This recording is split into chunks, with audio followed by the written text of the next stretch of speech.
turn on your mic and be here for a superb. Hello, We're going to bring Warwick. it home. We're going to bring it home with a happy human in a world that's gone mad. It's always good to look for the joy, look for the love, look for the happy human. And we've found him, and we have him here for you tonight. Please welcome the lad of laughter, the gentleman of joy, the happy human, Scott Williams. Yay!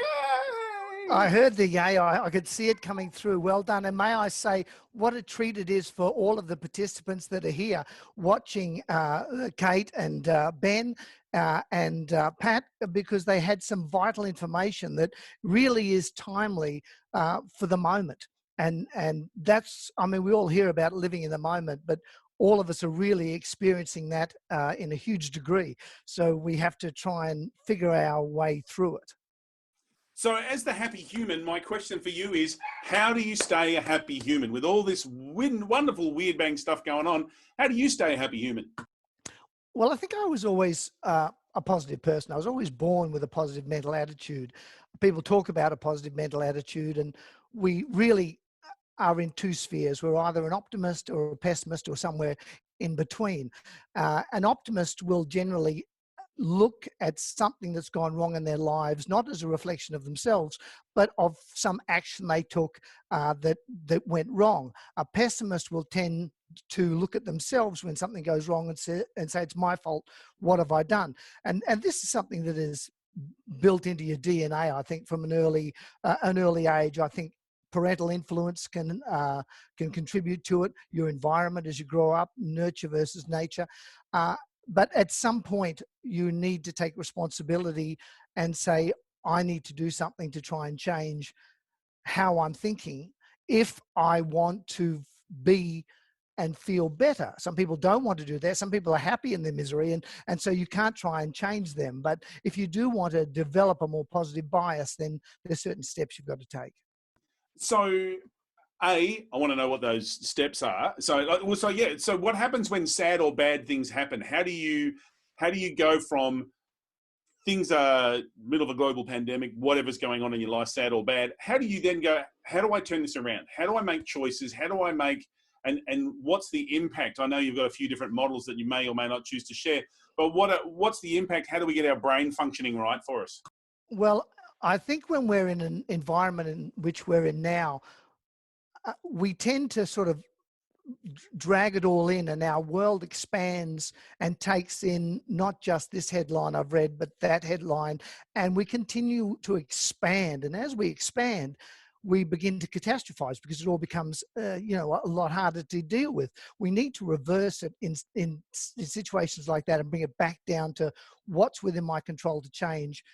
Where is my thinking going, and what can I do? Again, it gets back to me. What can I do to try and improve things? And I think the pandemic is a good example of that, because when we talk about comedy, for example, we all say, oh, I saw a great comedian. I think they were talking about Robin Williams or Rowan Atkinson, John Cleese, and they go, he was hilarious, or a Blackadder, a comedy show. But the statistics tell us that only 15% of our laughter is generated from a comedian, a television show, something that we see or hear. 85% of our laughter is generated from our social interaction with others. And that doesn't necessarily mean somebody else doing a stand-up routine, but just you with your mates sitting around having a dinner party, husbands and wives chatting. And if you recorded it, you would find that people are laughing on average about every 40 seconds. One of them's laughing over something. And so consequently, that all feeds into our positive bias, because the moment we hear laughter, even if we don't know what somebody's laughing about, we have something up here called mirror cells in our head, and the mirror cells pick up on the positive energy of other people in the same way that we can pick up on the negative vibrations. We see a bad news story, and again, the latest figures are telling us that for every one good news story we may read, there are now 26 bad news stories that we've already heard. So the only way to turn that around is by going in search of laughter, and what I call setting up a daily laughter plan, because laughter is wonderful when it happens spontaneously and you didn't expect it, but it's just not happening enough today. And we've got a wonderful opportunity sitting on the couch in front of the internet to go and find laughter. And Facebook's exploded with it. How many funny things have you seen today that people have sent through? Oh man, it's just phenomenal. The memes that go, like, there are some absolutely unbelievably funny people generating some Oh, of these memes that come from that. I think one of my favorite of late is where the lady with the ukulele who goes, I'm a teacher, and so I'm a music teacher, so to help deal with this in troubling times, I've written a song. She plays a few chords and then just goes, ah, and screams. Like, I almost wet myself laughing because it was so unexpected. Someone's made the comment they love the idea of a daily laughter plan. Can you give us a bit of a rundown on what is a daily laughter plan? How do we create one? How do we build one into our life?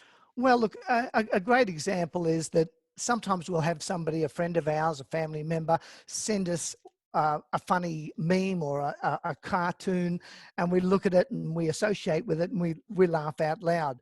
But what you can do to have that happen more regularly is just jump online, go to Google or Bing or one of those, and just type in funny picture of the day. Just those 5 words, funny picture of the day, and you'll find there's about a dozen sites around the world, and you can just subscribe to one. And every morning in the inbox of your email, you're going to find a picture or a cartoon, something that may make you laugh. And they won't always make you laugh, but more often than not, there's a good chance that you'll get a small giggle or a guffaw or something that's funny enough for you to send on to somebody else to give them a positive boost.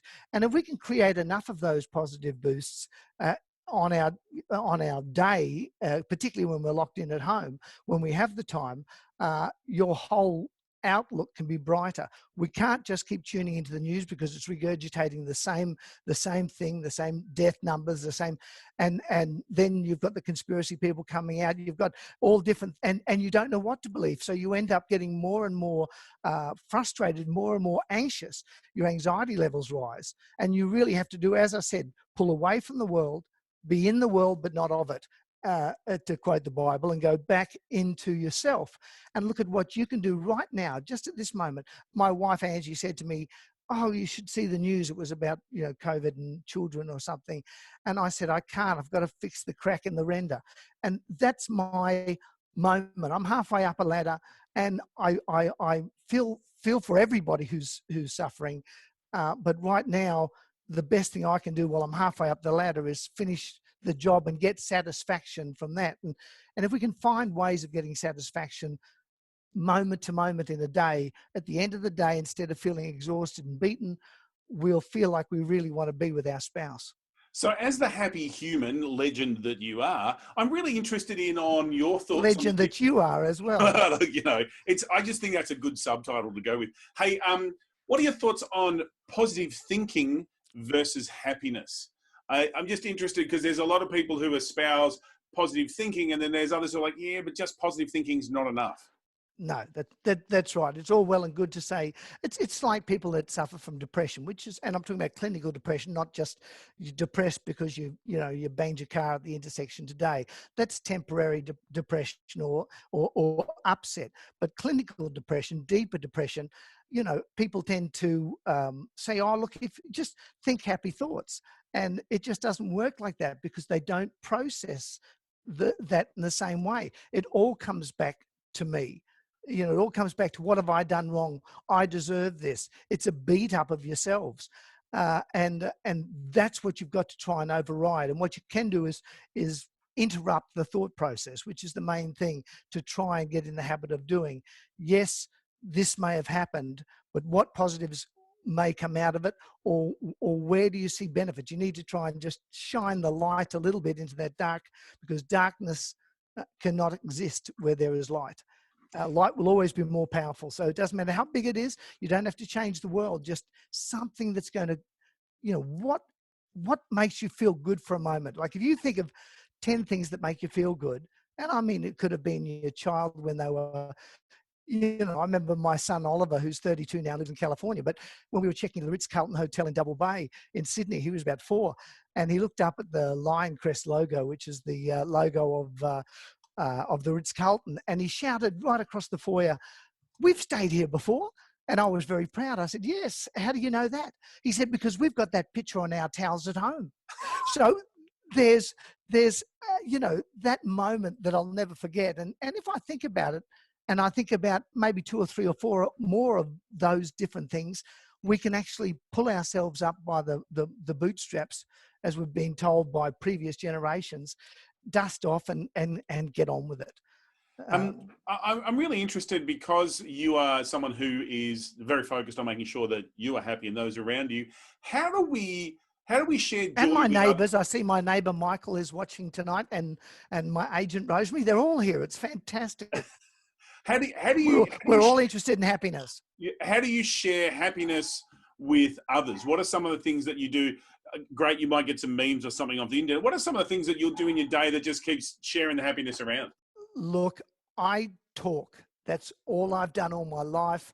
I went to school. I never studied. I didn't learn properly. And if I ever got into trouble, even in grade 1 or grade 2, I'd try and distract everybody by making them laugh so we could move on for the moment. I remember my English teacher saying to me once, Scott, what rhymes with orange? I said, no, it doesn't.